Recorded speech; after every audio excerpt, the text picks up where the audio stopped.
이어서 13회 쪽지 시험을 보겠습니다. 13회.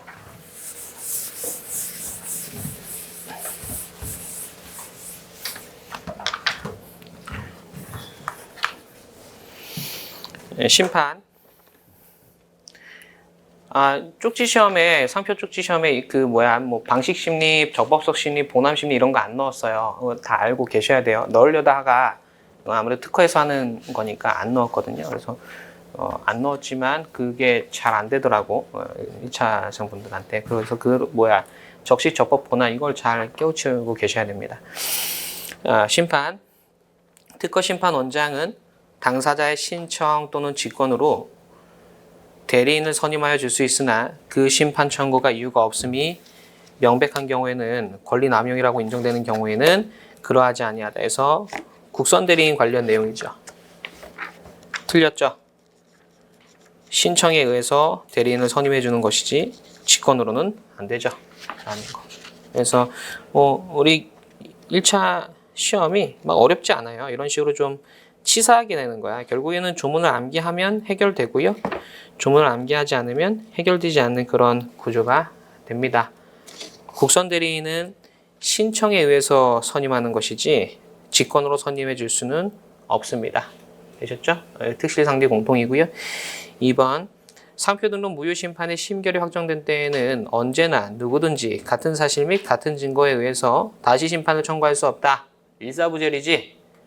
일사부재리가 나오려면 전심판과 후심판이 있고 전심판의 본안 심결이 확정돼야 되는 거죠. 일사부재리는 전심판과 후심판이 있는데 전심판의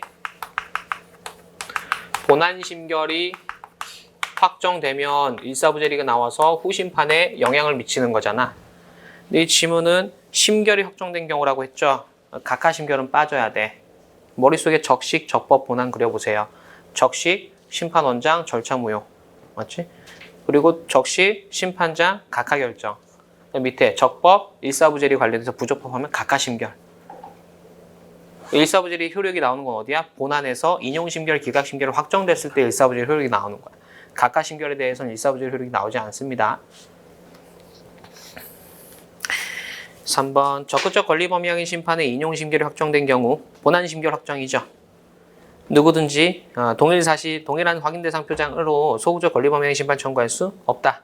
맞죠? 적건범과 소건범 상호 간에는 확정이 요구되는 구체적 사실을 달리 볼 수 없으므로 상호 간에 일사부재리 효력이 미치게 됩니다.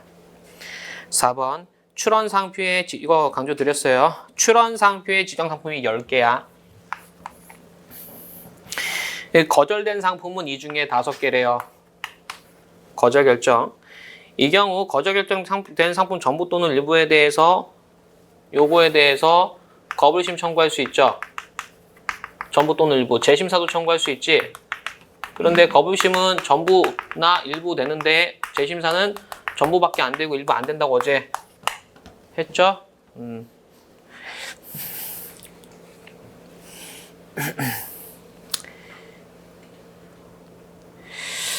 5번 특허법상 권리범위항의 심판은 청구항마다 이거 특허법을 넣은 이유는 좀 비교하자라는 겁니다. 특허법상 권리범위항의 심판은 청구항마다 청구할 수 있고 청구항마다 취하할 수 있죠. 특허는 권리범위항의 심판에서 특허는 권범심이 청구항이 여러 개면 청구항마다 청구할 수 있고 청구항마다 취하할 수 있다. 즉 일부 청구되고 일부 취하 돼서 심판물이 별개라고 했었잖아. 청구항마다. 반면에 상표법상 권리범위항의 심판은 어떻게 되죠? 권범심은 지정상품마다 청구할 수 있죠. 일부 청구되는데 일부 취하는 안 된다 이렇게 했었잖아. 안 된다. 그래서 6번 보세요. 상표법상 권리범위항의 심판은 상품마다 청구할 수 있고 되고요. 상품마다 취할 수 없습니다. 상품마다 취할 수 있다라는 규정에 상표법 121조가 빠져 있고 121조는 권범심이고 심판 편람을 찾아보니 일부 취하 안 된다라고 합니다. 안 된다. 왜? 조문에 없으니까 안 된다 이렇게 하더라고요. 어쨌든 안 된다. 7번 특허법상 거절결정 불복 심판은 거절결정된 청구항 전부 또는 일부에 대해서 청구할 수 있고 청구항마다 취할 수 있다. 특허법상 거불심은 출원 일치원칙이죠. 청구항마다 청구할 수 없고요. 청구항마다 취하할 수 없습니다. 출원 일치원칙. 반면에 거절결정 불복심판은 상표법상 거불심은 청구항마다 청구할 수 있고 청구항마다 취할 수 있다. 부분거절.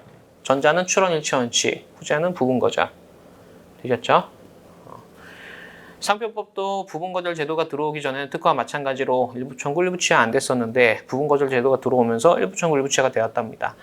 하지만 재심사는 말씀드린 것처럼 일부 청구가 안 되죠. 재심사.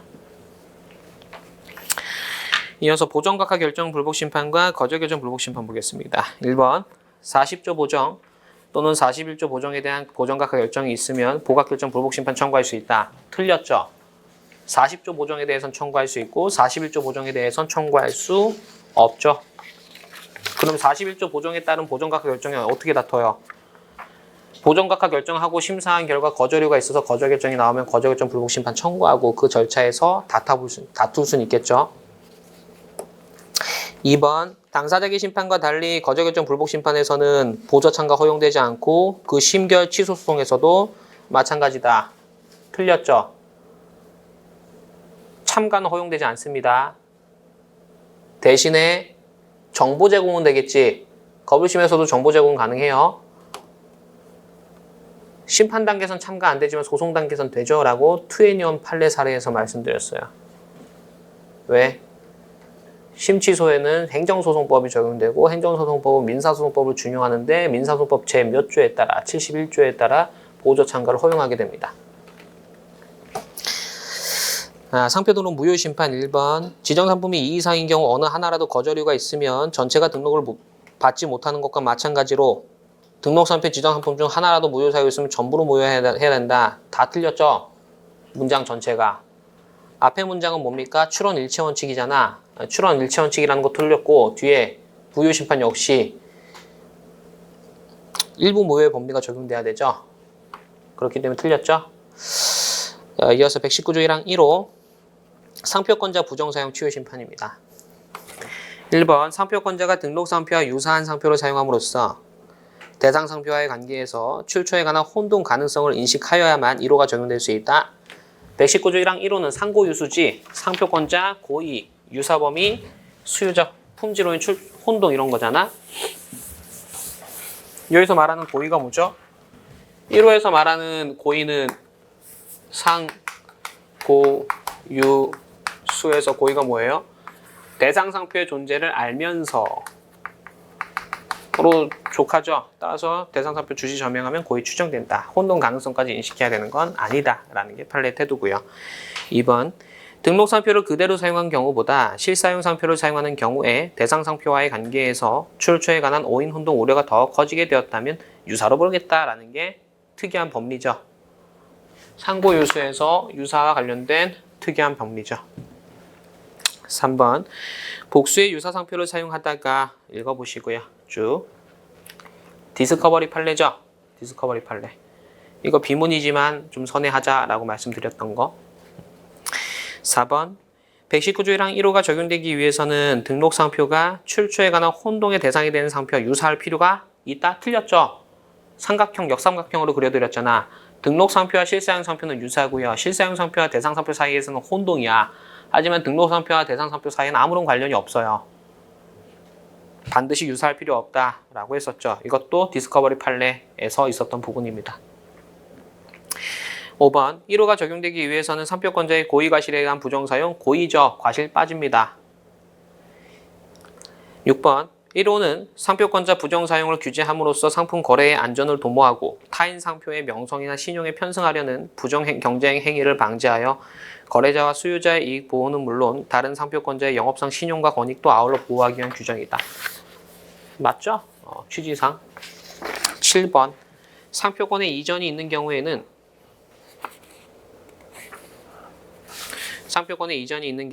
양수인의 부정사용은 물론 양도인의 부정사용도 취소사유에 해당한다. 맞죠? 상표권 이전과 관련해서 오늘 불사용 취소 심판도 배웠는데요. 이전과 관련해서 이전 전 어떤 하자 그대로 승계돼 불사용 기간도 합산해 정당한 이유도 고려해. 이런 거 다 했었죠? 같은 맥락입니다. 8번 혼동의 대상이 되는 대상 상표가 오로지 식별력 없는 표장만으로 된 경우에라도 번호가 적용될 수 있다? 틀렸죠? 노이에루 판례. 오로지 기술적 표장만으로 되었으면 혼동 가능성 없다라는 겁니다. 9번 1호의 취소 심판은 취소 사유가 소멸한 날부터 3년 이내 청구해야 된다.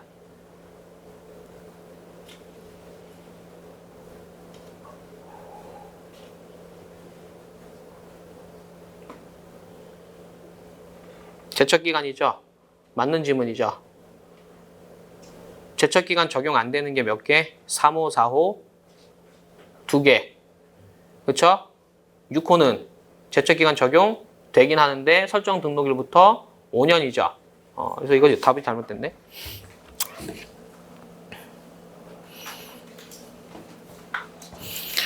그 9번 답이 X로 되어 있는데 동그라미로 바꿔주세요. 3년 이내 청구해야 된다. 맞습니다.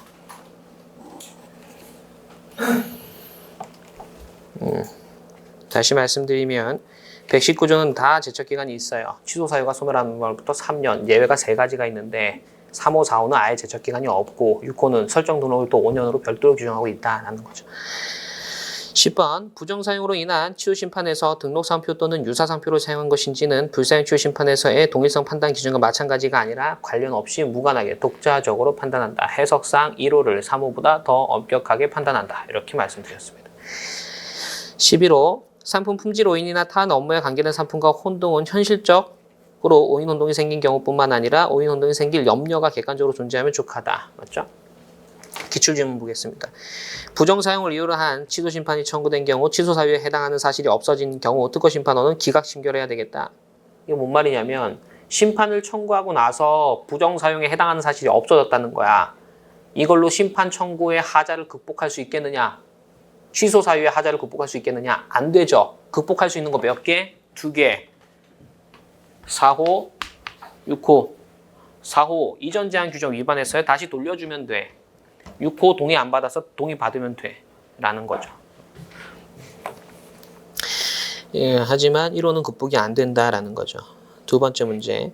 상표권자가 지정 상품의 등록 상표와 유사한 상표를 사용하여 수요자로 하여금 타인 업무와 관계된 상품과 혼동을 생기게 한 경우에는 그 타인의 상표가 주지 저명하지 않더라도 부정 사용을 이유로 한 취소 심판에 의해서 취소될 수 있다. 대상 상표 적격 관련해서 대상 상표가 반드시 주지 저명할 필요는 없고 특출인이면 족하다. 그걸 물어보고 있죠. 마지막으로 다음 페이지 2호를 보겠습니다. 2호 1번 통상사용권자가 수인, 즉 복수라는 겁니다. 복수, 수인인 경우 그중 1인만의 부정사용으로도 취소되는 거죠. 2번 사용권자가 부정사용을 하는 경우에 2호의 취소사유뿐만 아니라 120조의 사용권 등록 취소사유에도 해당할 수 있겠죠. 양자의 차이점이 상표권자가 상당한 주의를 했냐 안 했냐의 차이점은 있긴 합니다. 3번 사용권자나 통상사용권자가 부정사용을 하는 경우라도 상표권자가 상당한 주의를 한 경우에는 120조의 사용권 등록 취소 심판에서 취소를 면할 수 있다? 틀렸죠. 상표권자가 상당한 주의를 한 경우에는 119조 1항 2호에 따른 취소 사유는 극복하겠지만 120조까지 극복되는 건 아닙니다. 4번 상표권이 이전된 경우 3부자 판례죠. 소문난 3부자 이렇게 설명드렸습니다. 이전된 경우 종전 상표권자나 그로부터 상표 사용 허락을 받은 사용권자도 119조 1항 2호에서 말하는 타인에 해당한다라는 거. 두 번째, 그 다음 거. 5번이 좀 헷갈리죠? 5번 좀 길게 설명드렸던 겁니다. 상표권이 이전된 후 상표권자로부터 사용 허락을 받은 사용권자와 등록상표와 동일유사 범위의 상표를 사용하는 경우에는 종전 상표권자 업무와 관련된 상품과 혼동이 생길 가능성이 크다. 이때는 상표권자가 금지권을 행사할 수 있는 범위와 독점적으로 사용할 수 있는 범위는 구분되어야 하는 원칙. 이건 이제 상표법 전반에서 구분된다는 거지. 사회통념상 부정사유로 평가할 수 있을 정도 이르는지 거부를 고려해서 뭘 판단하는 거예요? 혼동 염려가 있는지 판단하는 거죠. 부정사유로 평가될 수 있는지를 고려해서 혼동 가능성을 판단하게 됩니다. 마지막으로 기출지문. 전용 사용권자 또는 통상 사용권자가 고의로 지정 상품의 등록 상표를 사용함으로써 수요자로 하여금 상품의 품질오인 타인 업무와 관계된 상품과 혼동을 생기게 한 경우에만 취소 심판 청구할 수 있다. 틀렸죠? 고의 빠져야 되지. 119조 1항 1호는 고의를 요건으로 하고 119조 1항 2호는 고의를 요건으로 하지 않죠. 또 119조의 1호는 동일 유사범위 중 유사범위 사용만 취소 사유로 규정하고 119조의 2호는 동일 유사범위 모두 취소 사유로 규정하고 있죠. 그런 차이가 있습니다. 쪽지 시험 여기까지 보시고